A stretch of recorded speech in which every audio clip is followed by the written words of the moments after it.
nosotros en el estudio Luis Petri, diputado de la UCR. Luis, ¿cómo estás? ¿Qué tal? Buenas tardes. Muy bien. Un placer tenerte Igualmente. aquí. Bueno, recién hacíamos mención, ¿no?, a la respuesta que dio el presidente con respecto a la carta que escribió un día antes del aniversario de los 10 años de fallecimiento de Néstor Kirchner, Cristina Kirchner. Primera lectura que haces vos de esta carta, Luis. Alberto Fernández dice que fue un respaldo la carta. Y yo recuerdo la letra de Sabina que dice que hay amores que matan. Bueno, hay respaldos que matan, o al menos hieren, ¿no? Porque no se notó que fuese un respaldo de la carta, salvo en el momento en donde reconoce que es un buen gesto traer el monumento y la estatua de Néstor Kirchner al Centro Cultural. Sí. Pero el resto de la carta se dedica a prácticamente masacrar opositores y oficialistas por igual, porque pensemos que en un momento determinado a la oposición, a los medios de comunicación, al empresariado, prácticamente los califica de ser los artífices de esta persecución judicial que sufrió la expresidenta de la Nación vinculada a causas de corrupción, a los que al párrafo siguiente los llama a acordar en lo que ella considera que es el principal problema de los argentinos. Me parece que fue una apresurada calificación de ser el principal problema de los argentinos la cuestión de una economía bimonetaria. Bimonetaria, sí, es un problema sí, que lo venimos arrastrando, como venimos arrastrando el problema inflacionario desde 1950 en la República Argentina. Pero el principal problema de la Argentina tiene que ver con la pobreza y tiene que ver con la generación de riqueza a partir de la producción, de la inversión y del trabajo. No tiene que ver fundamentalmente con la consecuencia de la falta de credibilidad y de confianza que tienen los argentinos en el peso, producto de la inestabilidad política y económica que vive el país y que de tanto en tanto, de crisis regulares y recurrentes, obliga a los argentinos que se refugien en el dólar. Pero no es la causa del problema, sino la consecuencia de la debilidad institucional, política y económica que tiene nuestro país, que no puede sostener ni defender el valor de su moneda. Exactamente, hace tantos años. Luis, ¿cuál es la lectura que haces con respecto a cuando Cristina deja también por escrito que ella no está gobernando? Quien está gobernando es Alberto Fernández. ¿La ves como, bueno, que está dando un paso para atrás y dice, yo soy vedora de todo esto, esta situación no está muy bien y por eso yo no me hago cargo? ¿Cómo lo lees? A ver, hay varias lecturas para hacer. Pensemos que este es un caso atípico y una rareza en la política internacional, donde una expresidenta se autopostula de candidata a vicepresidenta y postula a su presidente. Sí, es cierto. Y todos sabíamos que eso iba a traer consecuencias en el equilibrio de poder, porque sin lugar a dudas, quien tenía el capital político en ese momento era Cristina Fernández de Kirchner, con un piso de más del 30%, que claro está, no le alcanzaba para ganar, pero sin lugar a dudas le alcanzaba para posicionarse y eventualmente hacer competitiva una elección que con un candidato que quizás trajera los votos del medio y del centro le daban chances ciertas de ganar, que fue lo que terminó ocurriendo.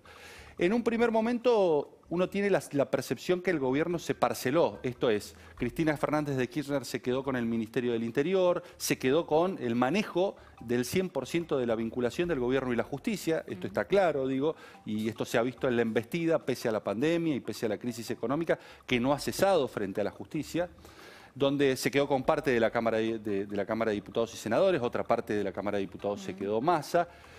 Pero con las principales cajas también. Claro, exactamente. Pero posteriormente, creo que con la devaluación fundamentalmente de la figura presidencial, claro está que Alberto Fernández todos los días necesita más del oxígeno y del respirador artificial del capital político del kirchnerismo, porque ya no se puede asentar sobre el capital político de esos sectores que no estaban vinculados al kirchnerismo y que quizás lo votaron. Cada vez se acentúa más la dependencia, pero se da en un momento en donde el país atraviesa una formidable crisis económica y social, producto de la desastrosa, el desastroso manejo de la pandemia, y allí es donde Cristina decide despegarse. Claro, por eso digo, justamente en este momento, ponerse en lugar de vedora, hoy yo a la Argentina la veo sin rumbo, producto de que este era un barco donde varios tiraban del timón y lo terminaron rompiendo. Tiraba Alberto, tiraba Massa, tiraba Cristina, terminaron rompiendo el timón. La estrategia que utilizaron fue la equivocada, porque ellos quisieron bordear la tempestad, eligieron el camino más largo en lugar de atravesarla, y resulta que ni bordearon la tempestad ni la atravesaron, y llevamos más de 230 días o 220 días de cuarentena y una asfixia absoluta de la economía argentina, con las consecuencias sociales que tiene para el país, y que todavía hoy no se ven, porque cuando vos ves las estadísticas estadísticas de empleo, Eleonora, vos decís, bueno, el desempleo aumentó en un 13,6%, se han perdido 3,6 millones de puestos de trabajo, pero pensemos que el desempleo se mide de acuerdo a las ganas que tiene la persona que es encuestada de salir a trabajar. Sí. Ahora, saquemos las cifras, que claramente son excepcionales, y veamos cómo repercuten en el mercado laboral. Porque hoy, claro está, esas cifras hacen que desalientan el ingreso de muchas personas al mercado laboral. 9 millones de personas están recibiendo la cifra.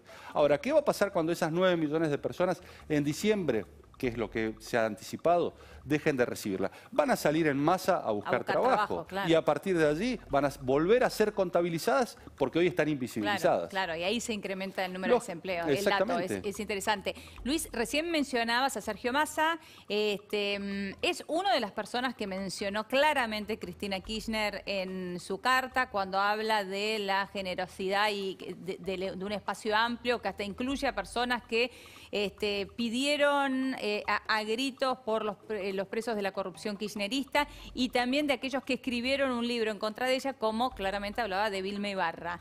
En el día de hoy, a 10 años de la muerte de Néstor Kirchner, se vio esta foto. Bueno, ¿te parece casualidad? Es un metamensaje para mí que envía el presidente, respaldando. Las 3 personas que fueron mencionadas en el día de ayer de haberse revelado de la presidenta de la Nación, de haberla criticado, de haber escrito libros, de haberle prometido cárcel, de alguna manera hoy se muestran juntas. Creo que están enviando una señal frente a la carta que, claro está, los agarró por sorpresa, porque imagino que el presidente la leyó en el mismo momento en que la estábamos leyendo. Bueno, es una contestación, ¿no?, elíptica de me respaldo en quienes te traicionaron. Claro, ¿no? De alguna manera está respondiendo, porque en voz alta lo que dice es, yo lo siento como un respaldo. Bueno, a la carta de Cristina, la sentí como un respaldo, pero después se muestra de esta manera. Exactamente. Yo creo que los tomó por sorpresa, yo creo que ellos no lo esperaban. Lógicamente ellos están obligados a no confrontar con Cristina Fernández de Kirchner porque hoy es su principal respaldo político. ¿Qué queda Alberto Fernández si hoy rompe lanzas con Cristina Fernández de Kirchner? Prácticamente queda a la intemperie y sin capital político, porque cuando uno ve las encuestas se ha desplomado su imagen. Esa imagen que orillaba el 80% allá por el mes de marzo, en plena pandemia, donde él se mostraba como un estadista, un académico, un profesor que hacía jactancia de su manejo de filminas, hoy por hoy prácticamente se esconde a la hora de anunciar las prórrogas de las cuarentenas y la sociedad rechaza la estrategia que tomó y el camino que tomó el gobierno para combatir el coronavirus y las consecuencias que eso trajo a la economía. Hay otra frase que trascendió mucho, que tiene que ver con los funcionarios que no funcionan, que le dice Cristina. ¿En qué lugar también deja el presidente de la Nación que la vicepresidenta le esté diciendo hay funcionarios que no funcionan? Si él pensaba cambiar algún funcionario, ¿qué pasa ahora? Bueno, lo cambia y todos diremos, bueno, lo hizo porque se lo dijo Cristina. Hay funcionarios que no funcionan y un presidente que no preside, pareciera, ¿no? Porque pareciera que quien tiene la centralidad de la política en este país y en donde todas las decisiones terminan en última instancia no teniendo el presidente la última palabra, sino pareciera que hay una instancia de apelación superior ante la vicepresidenta. Y esto lo hemos visto.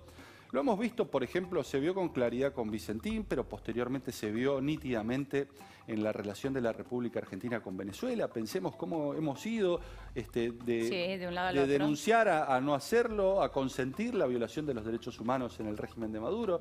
Y ahí hay una puja y una tensión no resuelta o al menos en muchos de los casos resuelta en favor de Cristina Fernández de Kirchner. Pensemos, Eleonora, una cuestión muy simple. ¿Por qué durante estos 6 meses en donde la economía ha estado absolutamente estresada, donde la pandemia nos ha tenido en la mira, el gobierno se ha enceguecido en una reforma judicial? ¿Cuál es la causa? ¿Cuál es el motivo? Porque vos me decís, bueno, la reforma judicial va a permitir garantizar que el gobierno pueda mostrar mayor confianza y previsibilidad en la toma de decisiones, producto de que aleja a la justicia del poder. No, para nada, al contrario, todos saben y todos sospechan que esta reforma judicial es un traje a medida de las necesidades de la vicepresidenta, creando 23 jueces y nombrándolos por la ventana, sometiendo a la justicia de Comodoro Pi, sacando a jueces que investigan las causas y trasladándolos a otros juzgados, intentando ampliar el número de miembros de la Corte, destituyendo al procurador. ¿por qué ese empecinamiento en estos momentos? Digo, donde todos los esfuerzos del gobierno deberían estar centrados en combatir la pandemia. ¿Qué crees vos? Porque claro está, porque es la agenda de Cristina Fernández de Kirchner la que se ha terminado imponiendo y se ha llevado las energías del gobierno, pero también se ha llevado gran parte de la devaluación de la imagen presidencial. ¿Qué lectura haces con respecto, digo, y acá me meto en algo que obvió la expresidenta, actual vicepresidenta en la carta, que tiene que ver con la situación de las tomas de tierras, ¿no? Algo que está preocupando tanto en el país. Son 12 provincias las que tienen toma de tierras en este momento y un lugar, bueno, que también se ha vuelto un foco político que tiene que ver con lo que pasa en Entre Ríos.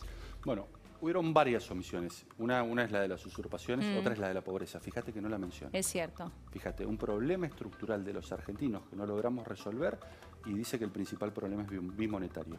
Pero yendo al tema de las usurpaciones, el presidente de la Nación en el día de hoy dice que es un absurdo pensar que el gobierno está en contra de la propiedad privada. Sí, dijo que era un problema de ricos. Pero hasta ahora viene demostrando lo contrario el gobierno. Hasta ahora no viene siendo enfático en la condena de las usurpaciones. Muy por el contrario, revisemos. En lo que tiene que ver con la propiedad privada.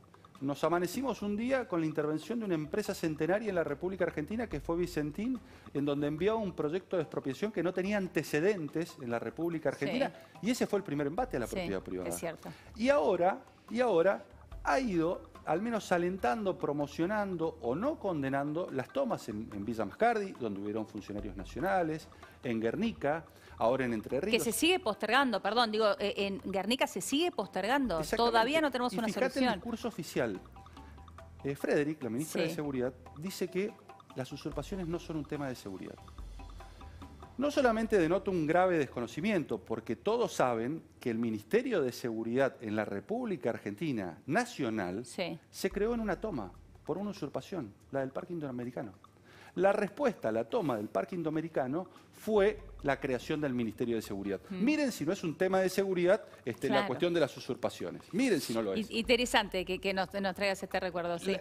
Dice que no es un tema de seguridad. Lo segundo dice, para que haya una usurpación tiene que haber cosa juzgada, tiene que haber sentencia firme, pero por favor, todos saben que cuando se concreta una usurpación, viene el poseedor legítimo, acredita la titularidad, e inmediatamente el fiscal lo que debe ordenar es el cese inmediato del delito.